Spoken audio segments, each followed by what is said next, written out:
When I think about my time in the classroom, I cannot help but smile. There is something so magical about being surrounded by students whose emotions are worn on their sleeves and whose curiosities are constantly buzzing. There have been mornings when I've missed my alarm, I forgot to put the coffee mug under the Keurig and coffee proceeded to spill everywhere, or when I dumped my freshly made lunch all over the kitchen floor. Needless to say, my mood on the way to school wasn't as chipper as it should be when I am about to face 20 eager and impressionable first graders. But there is something about my students and the bond that we share that makes even the worst of mornings disappear. The outside world seems to just fade away when you spend your time teaching and learning alongside your students. There's only one other place that I can think of that makes me feel the way I do when I'm in the classroom, and that is in the kitchen cooking something delicious with my family all around me. Growing up in an Italian-American household, it's safe to say food was our biggest topic of conversation.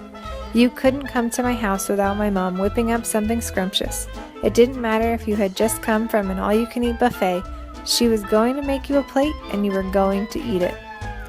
Every family function took place in the kitchen. The house could have had a football field for a backyard or a gymnasium-sized living room.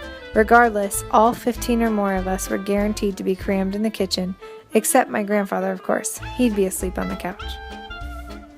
Cooking food was a community event, and while there were many raised voices from everyone trying to talk over the other, the amount of love was immeasurable. Whenever we went to my grandparents' house, my grandfather would always be up to cook his famous spaghetti with meatballs and pepperoni, and this will always remind me of my childhood and when I first found my passion for food.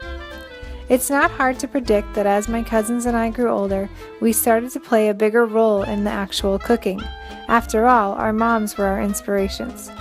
We would all bring to the table a new dish we had learned, or try to recreate one of our childhood favorites. But regardless of which food was nestled on the plates in front of us, we all had one goal in mind, and that was to be together as a family and create a delicious meal. Being a teacher in the classroom reminds me so much of cooking in the kitchen with my family. When I am in the kitchen, I start out with a recipe, a bunch of different ingredients, and the goal of creating something delicious that my family and I will remember. When I'm in the classroom, I start out with a lesson plan, a bunch of different materials, and one learning objective, which will hopefully have a lasting effect on my students. When I am planning what to cook for dinner, I will email my family members, browse through cookbooks, or even check out the latest on Pinterest. This is much like what I do when planning a lesson. I will collaborate with other teachers, read through the curriculum, or browse the internet for inspiration.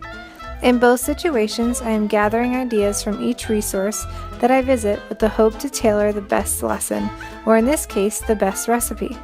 Some days I have time to follow an intricate recipe or plan a multi-step lesson, but other days I have to be flexible and improvise with the ingredients that are in my cupboard or the materials in my room. No Italian dish would be correct unless it started with my homemade marinara sauce. Just like no lesson would be successful without tapping the students' prior knowledge.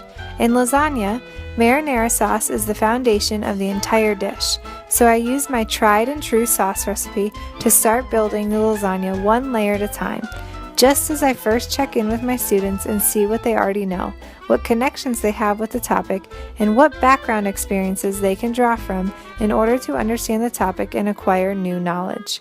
I use the marinara sauce to support each new layer of the dish, just as I use my students' previous knowledge to support each new piece of information. When making lasagna, I have to first chop up each individual vegetable, some requiring a knife and the cutting board and others requiring a food processor. The vegetables add a new flavor and a new element to the dish. In teaching, I have to scaffold the lesson and provide support for each student and his or her individual needs. I do this through strategies such as sentence frames and vocabulary charts.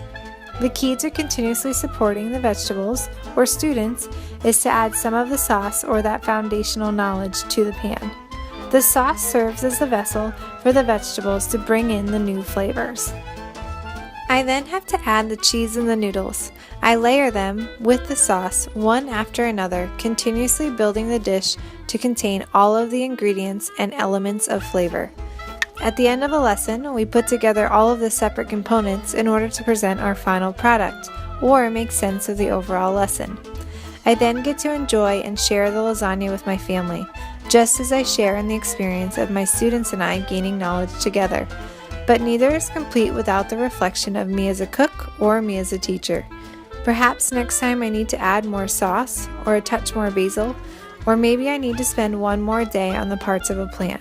As long as I reflect, I know the dish or the lesson can always get better.